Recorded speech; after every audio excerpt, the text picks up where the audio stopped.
ఇది కేవలం సమాచారంగా మాత్రమే భావించండి. వైద్య నిపుణులను సంప్రదించండి. మైకేల్ జాక్సన్కి సంబంధించిన ఒక బయోపిక్ సినిమా హాలీవుడ్ మొత్తం వరల్డ్ ఓవర్ రిలీజ్ అయింది సార్. సో మైకేల్ జాక్సన్ కూడా లూపస్ అనే ఆ, ఒక రకమైన, అంటే అందులో టైప్స్ ఉండొచ్చు, అట్లాంటి ఒక డిజీజ్ అతనికి కూడా ఉంది, ట్రీట్మెంట్ తీసుకుంటున్నాడు అన్నట్టుగా మనం చూస్తున్నాము. Is it true sir? అవునండి. మైకేల్ జాక్సన్కి డిస్కార్డ్ లూపస్ అని ఒక టైప్ ఆఫ్ లూపస్ అనమాట, one form of lupus. There are other celebrities like Selena గోమెజ్కి కూడా లూపస్ వచ్చి కిడ్నీస్ డ్యామేజ్ అని అండ్ కిడ్నీ ట్రాన్స్ప్లాంటేషన్ కూడా జరిగింది. Now she's leading normal life. కొంతమంది సెలబ్రిటీస్లో మనం చూస్తున్నాం సార్, అంటే ఇది ఇండియన్స్కి బ్లాక్స్కి ఎక్కువ అని అంటుంటారు, అది నిజమేనా సార్? వాళ్ళలో ఎక్కువగా బ్లాక్ పీపుల్కి, ఆఫ్రికన్ పీపుల్కి ఎక్కువ లూపస్. అట్లాగే మన ఇండియన్ సబ్ కాంటినెంట్లో కూడా లూపస్ చాలా ఎక్కువ. మిగతా కంట్రీస్తో పోల్చుకుంటే, for example I was trained in England. ఇంగ్లాండ్కి ఇక్కడికి చూస్తే number of lupus cases are more and complexity and severity of the cases also more in India. Okay sir. Sir ఇప్పుడు అంటే వాట్ ఈజ్ లూపస్ సార్? అంటే ఈ వ్యాధి గురించి అసలు ఎట్లా గుర్తించడము, దాంట్లో ఎన్ని రకాలు ఉంటాయి? లూపస్ అనేది ఒక ఆటోఇమ్యూన్ డిసీజ్ అండి. The mildest form of autoimmune disease is for example hypothyroidism. Lupus is a disease, it affects females predominantly. 9 out of 10 people are females. The common symptoms are first వాళ్ళకి butterfly rash వస్తుంది. ఎండలోకి వెళ్ళగానే వాళ్ళకి మొహం skin అంతా rash వస్తుంది. Sun exposed ఏరియాస్లో ఎక్కువ ఉంటుంది ఇది. వాళ్ళందరికీ కూడా hair loss, significant hair loss. అంటే మైల్డ్ హెయిర్ లాస్ ఉంటే లూపస్ అనుకోవద్దు, ఎందుకంటే మన హైదరాబాద్లో లేడీస్ని అడిగితే అందరు లేడీస్ నాకు హెయిర్ లాస్ ఉందంటారు. సో హెయిర్ లాస్ ఉన్నది మాత్రం లూపస్ ఉందని అనుకోవద్దు, significant hair loss. And recurrent mouth ulcers, నోట్లో పుళ్ళు వచ్చిపోతూ ఉంటాయి. And joint pains and swellings.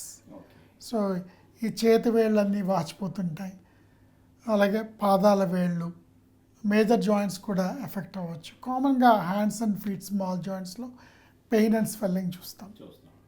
And fever, weight loss, ఇవన్నీ కూడా early symptoms of lupus. Again hair loss, mouth ulcers, malar rash on the face when they are exposed to sun, joint pain, swellings, recurrent mouth ulcers, feverish feeling, weight loss, loss of appetite. ఇవన్నీ early symptoms of lupus. Sir అంటే ఎక్కువ ఫీమేల్స్లోనే ఎందుకు వస్తుంది sir? అంటే genetic reasons, అంటే కొంత అంటే female X chromosome related recent లిటరేచర్లో తెలిసింది ఏంటంటే లింక్ టు ఎక్స్ క్రోమోజోమ్ అని lot of research is going on, maybe related to female hormones also. Lot of research is going on why females అనేది. But 9 out of 10 patients are females. ఎక్కువ sir. అంటే ఇప్పుడు తక్కువ ఏజ్లో నుంచే start అవుతుందండి. అవునండి. ఇది ఇంట్రెస్టింగ్గా వీళ్ళకి రిప్రొడక్టివ్ ఏజ్ గ్రూప్ అంటే 15 నుంచి 45 సంవత్సరాల మధ్య వయస్కుల్లో మాత్రమే ఈ లూపస్ ఎక్కువగా చూస్తుంటాం. Okay sir. అంటే ఇప్పుడు వీళ్ళు 15 years నుంచి, అంటే సార్ వాళ్ళు చాలా స్టడీస్ మధ్యలో ఉంటారు and they have to work and they might get married. వీళ్ళందరికీ ఎట్లా ఉంటుంది సార్ లైఫ్ అప్పుడు డిటెక్ట్ అయినప్పుడు 15 years నుంచి? How they should? చాలా ఇంపార్టెంట్ క్వశ్చన్ అడిగారండి. Very difficult for the patient and also the treating doctor, because they lose confidence when they are affected with this disease. And lot of stigma ఈ జబ్బు గురించి, అసలు lupus వస్తే ఇంకా మీకు జీవితమే లేదు, మీరు చదువుకోవద్దు, జాబ్ చేయొద్దు, పెళ్లి చేసుకోవద్దు, ఇది చేయొద్దు, అది చేయొద్దు, రకరకాల సలహాలు ఇచ్చి పేషెంట్స్ని చెడగొడుతుంటారు దగ్గరలో ఉన్న వాళ్ళు, వాళ్ళ స్నేహితులు. బట్ ఐ కెన్ కాన్ఫిడెంట్లీ సే ఈ రోజుల్లో లూపస్ వస్తే భయపడక్కర్లా, చక్కటి వైద్యం ఉంది. మీరందరూ కూడా లూపస్ మందులు వాడుతూ నార్మల్ లైఫ్ని లీడ్ చేయొచ్చు. సో చదువుకునే పిల్లలు చదువు కంటిన్యూ చేయొచ్చు, జాబ్ చేస్తున్న వాళ్ళు జాబ్ కంటిన్యూ చేయొచ్చు. నేను ఒకటి కాదు 2 జాబులు చేయండి అని చెప్తాను నేను. Okay. So we can infuse confidence in them. And వీళ్ళందరూ కూడా సరిగ్గా పెళ్ళే వయసులోనే వీళ్ళకి జబ్బు వస్తుంది. సో పెళ్లి చేసుకోవచ్చు, సూపర్విజన్లో వీళ్ళు పిల్లలు కనొచ్చు. So almost they can lead normal life. అంటే సార్ ఇది ఏమన్నా జెనెటిక్ ఇష్యూవా సార్? ఇలాగే ఫీమేల్స్ డెఫినెట్గా most of the disease have a genetic background. కానీ ఒకటి గుర్తుపెట్టుకోవాలి, ఇది నా పిల్లలకు వస్తుందా అని భయపడుతున్నా, అలాంటిది కాదు. ప్రతి జబ్బుకి ఎంతో కొంత జెనెటిక్ లింక్ ఉంటుంది. అంటే మీకు వచ్చిందని మీ పిల్లలకు వస్తుందని మీరు మదన పడవద్దు. సో అలాగే కొంతమంది టెస్టులు చేసేసుకొస్తారు, అరే ఏఎన్ఏ పాజిటివ్ ఉంది లూపస్ ఉందా అని. ఇది బ్లడ్ టెస్ట్ ఒకటే కాదు, మేము డాక్టర్స్గా ఎట్లా డయాగ్నోస్ చేస్తామంటే ఎనీ డిసీజ్ ఫస్ట్ పేషెంట్ లక్షణాలు ఉండాలి, డాక్టర్ ఎగ్జామిన్ చేసినప్పుడు సైన్స్ ఉండాలి. So symptoms, signs and the third thing is labs. ఇవన్నీ సిమ్టమ్స్, సైన్స్, ల్యాబ్ ఈ 3 మ్యాచ్ అవ్వాలి. Then only we say that you have a particular disease. So only ANA positive ఉన్నంత మాత్రాన lupus అని అనొద్దు. Because ANA can be positive in 5% of the healthy individuals. Sir ఇవి risk factors ఏంటి sir? Risk and causes. Particular risk factors అంటే for example lung క్యాన్సర్ని smoking risk factor అలా లేదు దీంట్లో ఏం లేదు. పర్టికులర్ రిస్క్ ఫ్యాక్టర్స్ అంటూ ఉండవు. ఓకే, అంటే ర్యాండమ్గానే టెస్ట్ ఎనీబడి అంటే టెస్ట్ చేయొద్దు, అసలు లూపస్కి టెస్టే చేయొద్దు సిమ్టమ్స్ లేకుండా. ఓన్లీ సిమ్టమ్స్ వస్తేనే మనం లూపస్కి టెస్టింగ్ చేస్తాం. అండ్ మీకు చాలామంది అడుగుతారు ప్రివెన్షన్ ఏంటండి. ఆటోఇమ్యూన్ డిసీజ్ ప్రివెన్షన్ ఏముండదు, lead a healthy life style, చక్కటి ఆహారం తీసుకోండి, రెగ్యులర్ ఎక్సర్సైజ్ చేయండి. సార్ ఇప్పుడు ట్రీట్మెంట్ వరకు వస్తుంది సార్, ఫస్ట్ డిటెక్షన్ ఎట్లా ప్రాసెస్ ఉంటుంది సార్?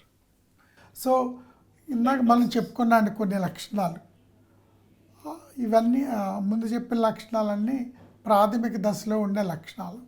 ఆ తర్వాత వేరే వేరే కూడా ఉండొచ్చు.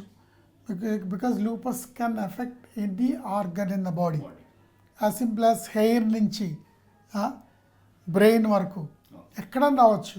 బ్రెయిన్ ఎఫెక్ట్ అయితే ఫిట్స్ రావచ్చు, హార్ట్ ఎఫెక్ట్ అయితే హార్ట్ ఫాస్ట్గా కొట్టుకుని హార్ట్ ఫెయిల్యూర్లోకి వెళ్ళొచ్చు, లంగ్స్ ఎఫెక్ట్ అయితే లంగ్స్లో నీరు చేరొచ్చు, నర్వ్స్ ఎఫెక్ట్ అయితే న్యూరోపతి రావచ్చు, కిడ్నీస్ ఎఫెక్ట్ అయితే నెఫ్రైటిస్ రావచ్చు. అలాగ రకరకాలు, ఉదాహరణకి బ్లడ్ ఎఫెక్ట్ అయిందనుకుంటే రక్తం తగ్గిపోవచ్చు, ప్లేట్లెట్ తగ్గొచ్చు, వైట్ సెల్ కౌంట్ తగ్గొచ్చు. It all depends on lupus effecting which organ. అంటే ఇట్లా వెరైటీస్ ఉంటాయి. అదే స్కిన్ ఎఫెక్ట్ అయితే ర్యాష్ వస్తుంది, జాయింట్స్ ఎఫెక్ట్ అయితే జాయింట్ స్వెల్లింగ్ వస్తుంది. అట్లా ఆర్గాన్ బట్టి సిమ్టమ్స్ ఉంటాయి అన్నమాట. సో లూపస్ లక్షణాలు కనిపించిన వెంటనే మీరు దగ్గరలో ఉన్న రుమటాలజిస్ట్ దగ్గరికి వెళ్ళాలి. వై నాట్ అదర్ డాక్టర్స్ అంటే నౌ ఫర్ ఎగ్జాంపుల్ ఒక 25 years బ్యాక్ నేను రుమటాలజీ చేద్దాం అనుకుంటే ఇక్కడ లేదు ఇండియాలో. Then I went to UK, I got trained there and I came back. Now in my department I'm training the new doctors. So లక్కీగా ఇప్పుడు lot of hospitals came with the rheumatology training center. For example మన హైదరాబాద్లోనే ఒక 5-6 training centers ఉన్నాయి. But still we need lot more training centers. మన ఇండియాలో 20,000 మంది రుమటాలజిస్టులు కావాలి. ఓకే, పేషెంట్ బర్డన్ ఎంత ఉంది సార్? మనకి అంటే we don't have good statistics అండి, బట్ నా సెంటర్లో అయితే అరౌండ్ 2,500 మంది లూపస్ పేషెంట్స్ ఉన్నారు. ఓకే, అంటే డైలీ ఒక 100 వస్తారా సార్? డైలీ నా ఓపీ అరౌండ్ 70-80 ఓపీ ఉంటుంది. It may go up to 100 a day. దాంట్లో 20-25 patients are lupus patients. They all they come in the morning test చూపించి మళ్ళీ ఆఫ్టర్నూన్కి వెళ్ళిపోతారు. Most of the patient doing very well. ఎప్పుడు trouble వస్తుందంటే when they suddenly stop treatment. ఎవడో చెప్తాడు alternative థెరపీకి వెళ్ళండి, ఈ మందులు ఇంగ్లీష్ మందులు వాడితే కిడ్నీలు చెడిపోతాయి, లివర్ చెడిపోతాయని. అంటే ఇవన్నీ మూఢనమ్మకాలు.